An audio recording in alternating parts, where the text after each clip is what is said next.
Selamat malam.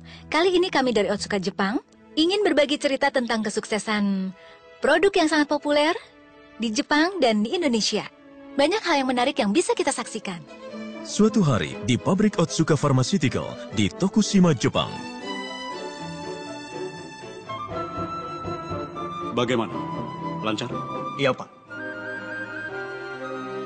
Akihiko Otsuka, cucu dari pendiri Otsuka Group, menjabat kepala pabrik Tokushima pada saat itu.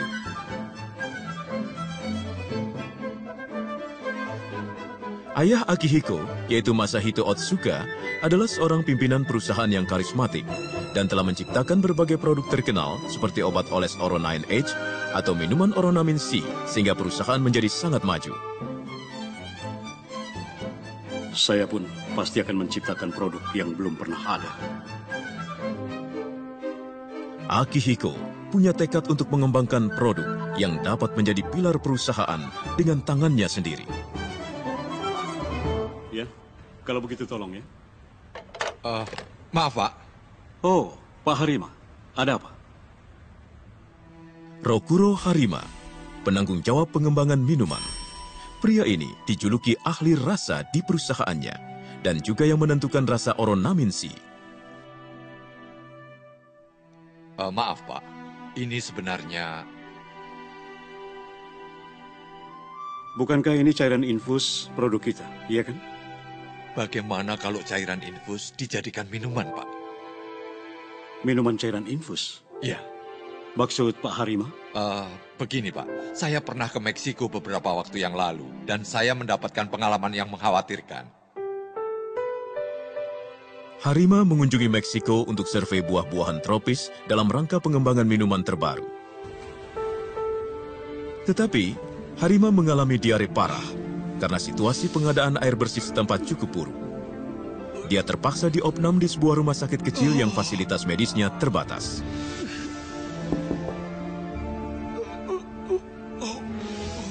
Oh, dokter. Supaya penyakit Bapak lekas sembuh, silakan minum obat dengan air soda ini ya, Pak. Air soda? Kenapa bukan air putih? Saat ini air putih di Meksiko kurang baik. Oh, iya. Ya, baiklah.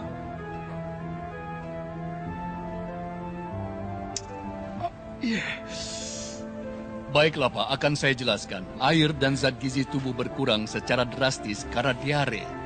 Kalau tidak menambah kadar air tubuh, akan terjadi dehidrasi atau kekurangan cairan. Meskipun hal ini sudah kita lakukan, nantinya kita juga harus menambah gizi. Oh, ya. Kalau saja ada fasilitas infus di rumah sakit ini, masalahnya sudah selesai.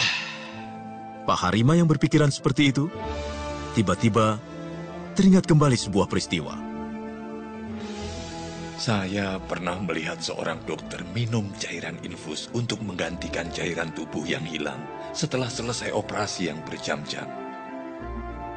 Betul, ada baiknya kalau kami mengembangkan cairan infus sebagai produk yang layak diminum. Cairan infus merupakan bidang yang perusahaan kami kuasai juga. Dalam bidang cairan infus untuk penggunaan di rumah sakit, Otsuka Pharmaceutical menguasai pasar domestik. Saya punya ide untuk mengembangkan cairan infus agar dapat diminum. Cairan infus untuk diminum?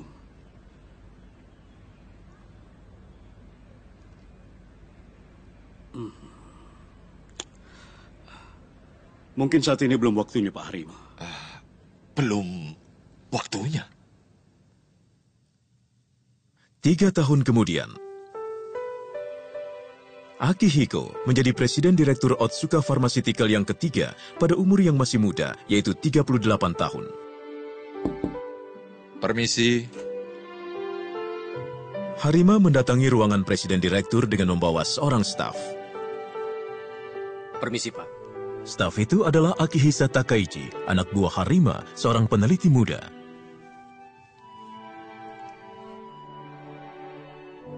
Saya panggil Anda berdua karena ada permintaan. Iya, Pak. Iya, Pak. Pak Harima, Anda pernah berkeinginan untuk mengembangkan minuman cairan infus, bukan? Benar, Pak. Saya kira sekaranglah saatnya.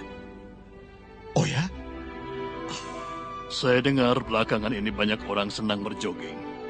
Itu buktinya kepedulian akan kesehatan makin meningkat.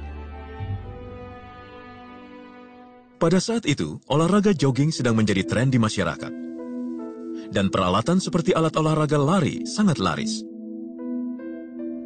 Maksud Bapak, mengubah rasa cairan infus supaya enak diminum?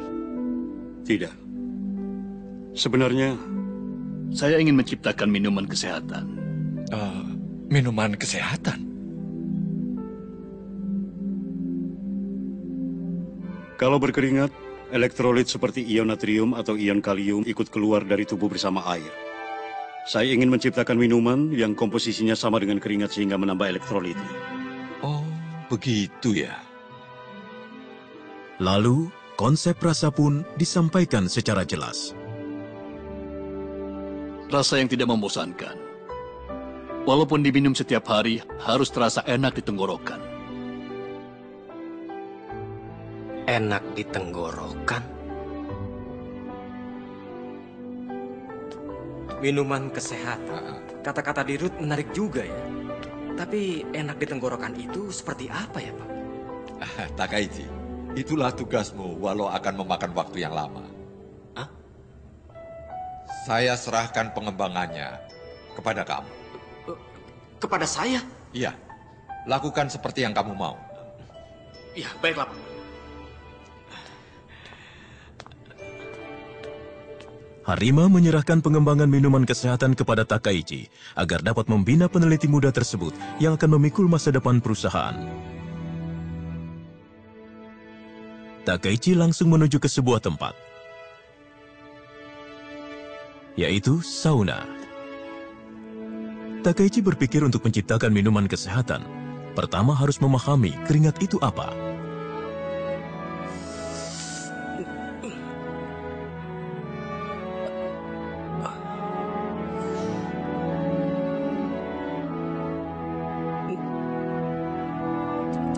Asin banget.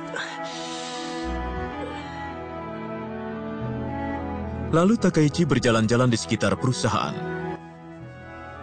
dan mengambil sampel keringat yang merembes dari kulit. Takaichi mengadakan analisa tentang komposisi dua keringat yang diambil di sauna dan saat berjalan-jalan.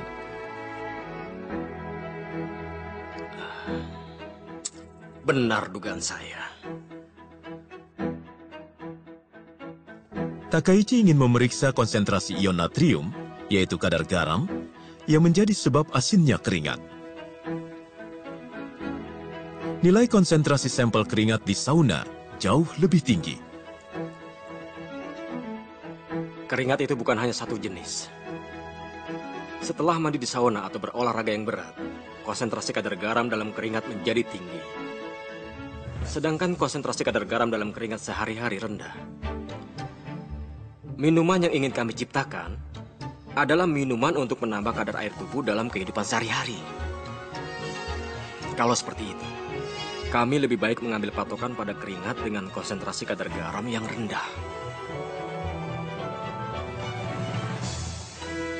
Takaichi langsung membuat minuman uji coba, dengan persis mengikuti komposisi keringat saat berjalan-jalan.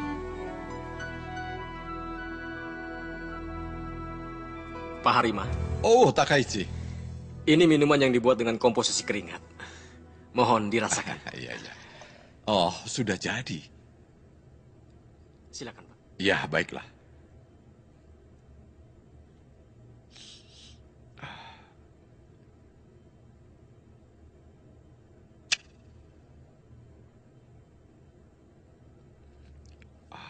Rasanya pahit. Susah sekali untuk ditelan. Tapi, walaupun rasanya pahit, kalau memang baik untuk kesehatan, bukankah orang-orang mau meminumnya? Dalam komposisi keringat, selain zat ion natrium yang menimbulkan rasa asin, terkandung juga zat kalium atau magnesium yang menimbulkan rasa pahit. Rasa pahit seperti ini tidak bermasalah kalau diminum sebagai obat.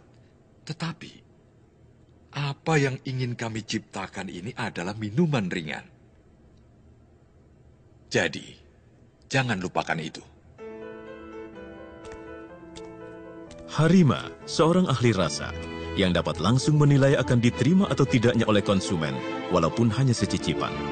Meyakinkan beliau bukanlah hal yang gampang.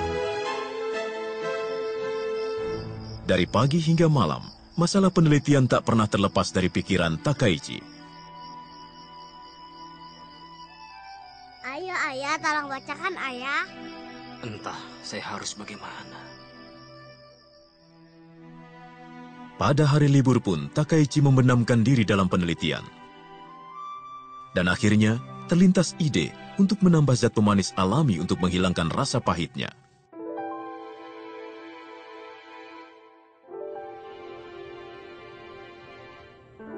Bagaimana, Pak? Pahitnya memang berkurang. Hanya keseimbangan rasanya tidak tepat. Karena rasanya masih terlalu manis. Tapi untuk menghilangkan rasa pahitnya... Dengarkan saya. Apa yang ingin kami ciptakan bukan minuman jus, tetapi minuman kesehatan. Maka kadar gulanya semestinya ditekan serendah mungkin. Dan ingat, konsentrasi kadar gula harus di bawah 10%. Kamu paham kan? Baik, Pak. Saat itu, minuman ringan pada umumnya mengandung kadar gula lebih dari 12%. Dan minuman yang laris adalah minuman yang manis. Akan tetapi, Harima menyuruh mengembangkan minuman yang tidak terlalu manis. Minuman yang tidak terlalu manis tanpa rasa pahit. Percobaan Takaichi dalam menciptakannya mengalami maju mundur. Hampir 3 tahun berlalu sejak pengembangan minuman dimulai. Mohon dicoba. Presiden Direktur Akihiko Otsuka pun telah melakukan uji coba beberapa kali. Masih tetap ada rasa pahit. Iya, benar, Pak. Minuman uji coba yang dibuat oleh Takaichi sudah mencapai lebih dari 1000 jenis. Permisi. Saat itu, seorang karyawan masuk ke ruangan. Dia ingin Presiden Direktur Akihiko menguji minuman serbuk instan yang sedang dikembangkannya.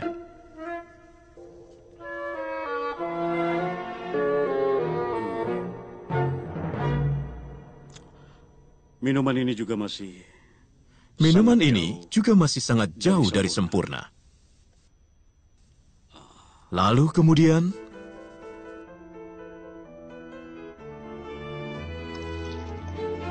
Maaf, Pak. Mau diapakan? Dua-duanya belum sempurna. Bagaimana kalau dicampur?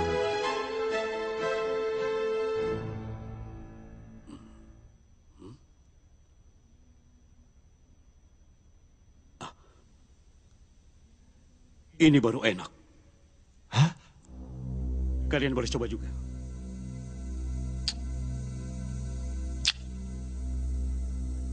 Wah, benar. Sekarang rasa pahitnya hilang. Minuman serbuk instan ini rasa apa? Minuman serbuk instan rasa jeruk. Oh, begitu. Mungkin rasa pahit yang khas dari jeruk dapat menutupi rasa pahit yang tidak enak. Begitu ya. Berkat apa yang dilakukan Presiden Direktur Akihiko yang tak terduga, pengembangan minuman kesehatan maju satu langkah. Kok baru pulang? Ada apa? Kenapa beli buah sebanyak itu? Tidak apa-apa. Tolong siapkan pisau, papan potong, dan juga gelas baik mungkin ya. Iya, baik. Buah-buahan yang lebih cocok itu apa? Kita mulai. Takaichi membeli beberapa jenis jeruk dan mencampurnya dengan minuman kesehatan, lalu dicoba minum.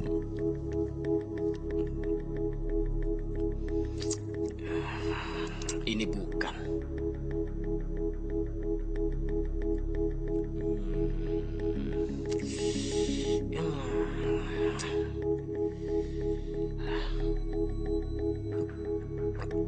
Ini juga bukan.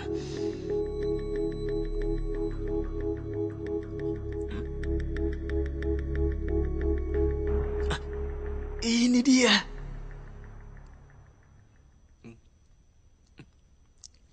Salah satu jenis jeruk menunjukkan efek luar biasa untuk menutupi rasa pahit.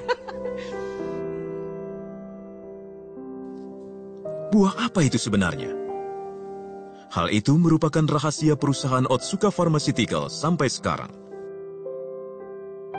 Takaichi semakin mendalami penelitiannya hingga akhirnya berhasil membuat minuman dengan konsentrasi kadar gula di bawah 10%.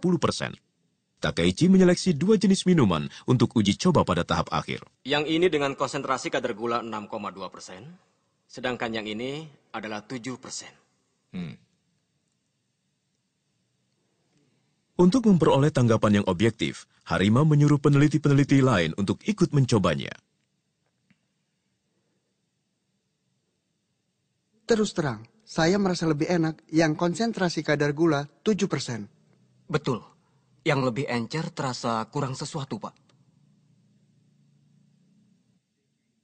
Para peneliti menyukai yang manis secara mutlak.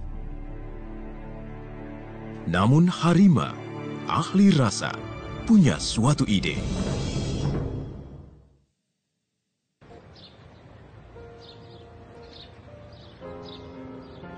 Beberapa hari kemudian, sesudah uji coba di laboratorium, Harima mengajak peneliti bawahannya untuk mendaki gunung dalam kota Tokushima. Pak, kenapa tiba-tiba kita mendaki gunung? Tidak usah banyak tanya, pokoknya ikut saja.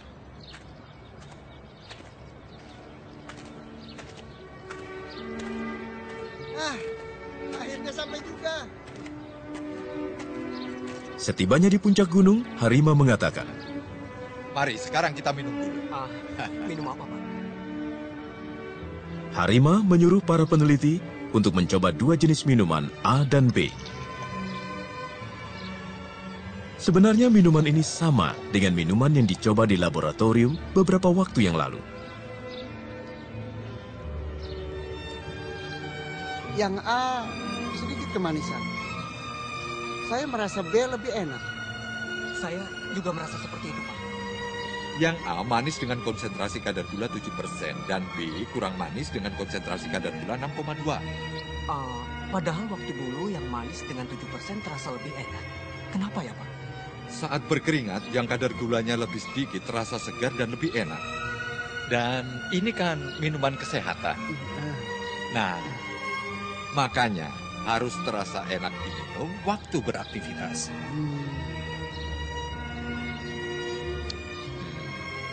Ini dia.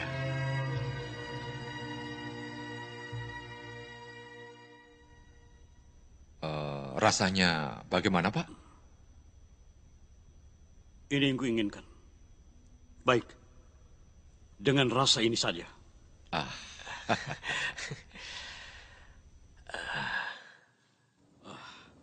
Hari ini, saya ingin mengajak Anda untuk mencoba minuman baru yang kami kembangkan.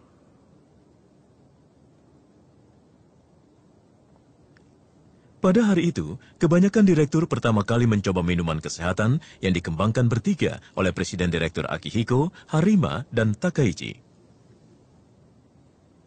Bapak Direktur, terus terang saya merasa rasanya kurang enak. Karena rasanya tawar. Terus terang ini tidak enak. Siapa yang mau minuman seperti ini? Rasa asin seperti ini tidak bakal laku. Iya. Betul kan? Iya. Saya pikir tidak akan laku. Para direktur senior yang mempertahankan Otsuka Pharmaceutical dalam rentang waktu yang panjang memberi tanggapan negatif terhadap rasa itu. Saya pikir kita akan kesulitan dalam soal pemasaran. Rapat direksi pun menjadi ricuh.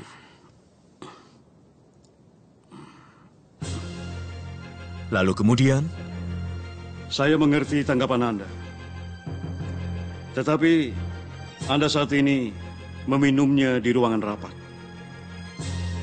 Cobalah meminumnya setelah berkeringat. Dan dipersilahkan minum berulang kali. Dengan demikian, Anda baru akan mengerti hebatnya produk ini. Saya putuskan, perusahaan kita akan menjual minuman ini. yakin pada kepekaan rasa dirinya dan Harima, akhirnya penjualan minuman diputuskan.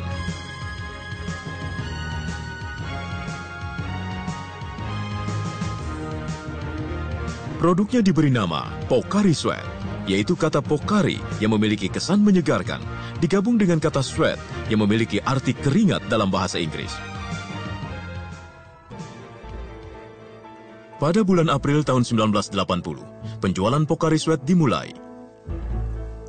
Karyawan marketing dan semua karyawan lainnya mengunjungi toko-toko pengecer agar Pocari Sweat dipajang di lebih banyak tempat walaupun masing-masing hanya satu kaleng. Kepala tim marketing Jiro Tanaka juga mengunjungi pengecer langganannya. Selamat siang, saya Tanaka dari Otsuka. Hari ini saya ingin menawarkan minuman baru yang diluncurkan oleh perusahaan kami. Wah, seperti apa itu? Pocari Sweat namanya. Silakan dicoba, silakan.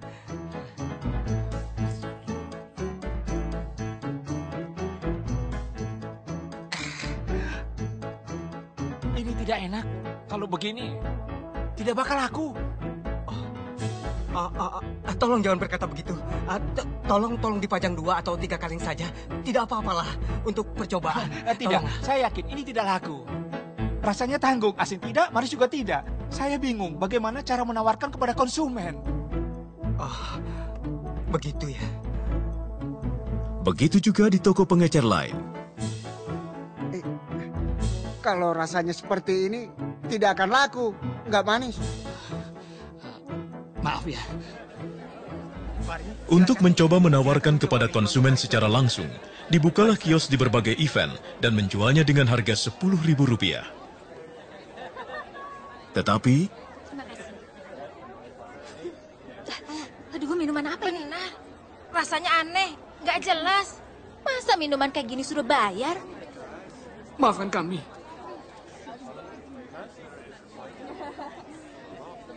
Kayak gini disuruh minum, kurang ajar. Hei, pergi. Reaksi konsumen sangat buruk, sebagaimana yang sudah dicemaskan oleh direksi. Maaf, Pak. Sepertinya memang ada masalah dengan rasanya, Pak. Benar, Pak. Penjualan Pocari Sweat disambut sangat buruk oleh konsumen.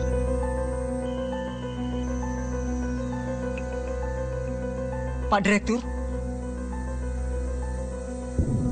Saat itu, Presiden Direktur Akihiko mengeluarkan keputusan yang mengagetkan.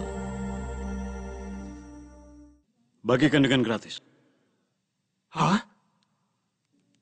Kita bagikan Pocari Sweat secara gratis. Agar diminum setiap orang di setiap tempat.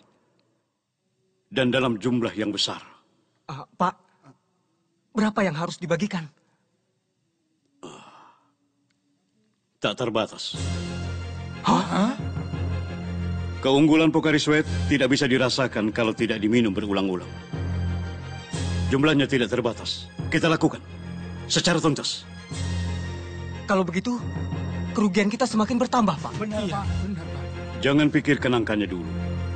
Kita ingin mencoba menciptakan pasar baru yang belum pernah ada. Walaupun tidak bisa dijual pada awalnya, itu wajar.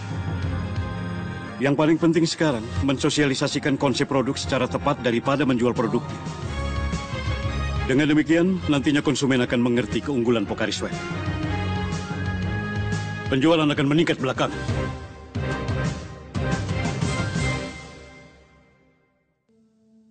Pocari Sweat terasa paling enak saat berkeringat. Yang paling cocok untuk membagikan ini. Para staf marketing saling mengajukan ide di mana tempat paling efektif untuk membagikan produknya. Oh iya, setuju. Benar. Dengan demikian dimulailah operasi pembagian gratis Pocari Sweat secara besar-besaran di seluruh Jepang. Tanaka, kepala tim marketing, menuju ke lapangan baseball. Hei! Mari sebentar! Ayo berkumpul!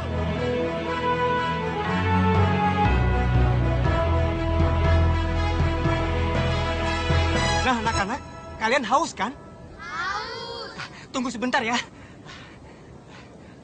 Nah, ini, silakan minum. Dingin dan enak. Nah, ini, silakan. Ini untukmu, ini untukmu. Ayo, silakan diminum. Silakan. Bagaimana rasanya? Enak! Enak kan? Rasanya tidak biasa. Tapi bisa langsung diteguk. Betul, itu benar. Itu karena tubuh kalian mengeluarkan keringat. Jadi membutuhkan kadar air. Nah, anak-anak, Tubuh kita 60%-nya terdiri dari air. Coba lihat gambar ini. Sampai di sini semuanya air. Bukan Jadi, hanya ditawarkan kalau minum, kalian banyak berkeringat, melainkan juga memberikan maka tubuh penjelasan kalian konsep membutuhkan Pocari Sweat cairan secara tubuh. detail. Pocari Sweat itu mirip dengan cairan tubuh. Staf marketing lainnya kemudian membagikan kepada konsumen yang baru selesai mandi. Bagaimana rasanya? Wah, rasanya tidak biasa. Tapi enak diminum. Begitu ya? Bu, maaf Bu. Iya, Apa Ibu haus? Karena kelihatannya berkeringat. apa? Silakan minum ini. Gratis nih. Tentu saja, silakan. Ada juga staf marketing yang memberikan langsung kepada orang yang sedang berkeringat. Bagaimana? Minuman apa ini? Rasanya aneh. Tetapi enak juga sih. Terima kasih. Berkat pelaksanaan operasi pembagian gratis yang ditargetkan di tempat-tempat di mana orang muda berkeringat, sedikit demi sedikit Pocari Sweat mulai populer. Makasih ya. Saya membagikan sampel pada anak-anak di lapangan baseball. Mereka semuanya minum dan bilang enak. Rupanya sudah mulai disadari. Pocari Sweat itu seperti apa? Bagus kalau begitu. Tapi Pak Direktur, Iya, ada apa? karena membagikan tanpa batas, jumlah dibagikan gratis mencapai lebih dari 30 juta kaleng. Oh ya? Pocari Sweat yang dibagikan secara gratis telah mencapai sebanyak 400 miliar rupiah. Kalau seperti ini terus, kerugian akan melonjak. Apakah lebih baik dihentikan saja pembagian minuman gratisnya? Tidak apa-apa. Lanjutkan saja. Sepanjang tahun ini. Yang penting adalah bukan keuntungan sekarang, tapi masa depan. Kalau sekarang menyebarkan benihnya, pasti akan berbuah banyak di kemudian hari. 1 tahun kemudian, pada tahun 1981, penjualan Pocari Sweat tetap sama saja seperti tahun sebelumnya. Wah, terasa panas ya. Tahun ini panas sekali ya. Musim hujan baru saja selesai, dan musim panas untuk tahun kedua hampir tiba. Halo, ini bagian marketing Otsuka. Hah? Stok Pocari Sweat habis? Ya, tolong cepat kirim Pocari Sweat-nya, Pak. Stoknya sudah habis. Mengherankan, Pocari Sweat tiba-tiba mulai laris secara drastis pada musim panas di tahun kedua penjualan. Dengan cara operasi membagikan produk gratis, konsep dan rasa telah dimengerti oleh konsumen, dan hasilnya berbuah pada musim panas tahun kedua. Pada musim panas tahun kedua, penjualan Pocari Sweat melonjak sekitar 3 kali lipat dari tahun sebelumnya dan mencapai 2,6 triliun. Pak, akhirnya kita berhasil. Berkat usaha keras kalian. Terima kasih. Keyakinan Presiden Direktur Akihiko akhirnya berbuah.